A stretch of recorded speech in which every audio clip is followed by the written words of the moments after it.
Céline Dion, le monument de la chanson mondiale traverse une période compliquée. Et pour aller mieux, la diva canadienne a besoin de ses 3 enfants, notamment René Charles, l'aîné. Il aurait même mis ses rêves de côté. La fatigue de Céline Dion est frappante. En effet, sur une photo, elle s'est montrée en compagnie de ses 3 fils, dont René Charles.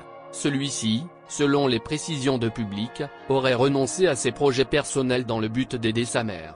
La star ne mettait pas de maquillage sur le cliché, mais elle était entourée de ses garçons. Le magazine Public commente, c'est une photo de fête des mères comme il y en a eu des millions le week-end dernier, date à laquelle on la célèbre outre-Atlantique.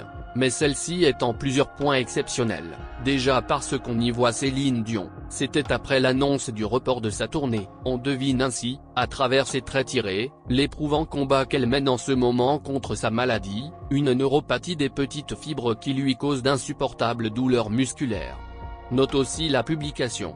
La neuropathie des petites fibres se traduit par des douleurs neuropathiques avec des sensations de brûlure, des fourmillements et des décharges électriques au niveau des pieds et des mains. Céline Dion fait donc confiance à son fils aîné qui devient l'homme de la maison.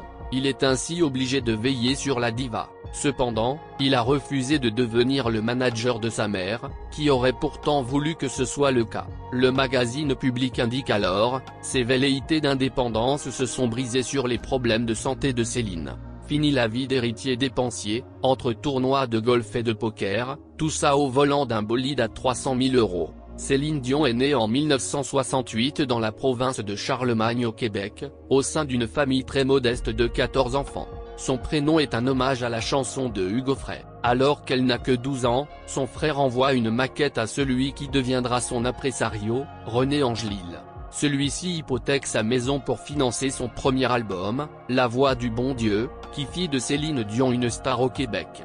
Elle est la première artiste canadienne à devenir disque d'or en France en 1983 pour son single d'amour ou d'amitié. Le succès international vient dans les années 1990, avec des albums chantés en anglais. En 1994, elle épouse René Angelil, de 26 ans son aîné, avec qui elle a 3 fils.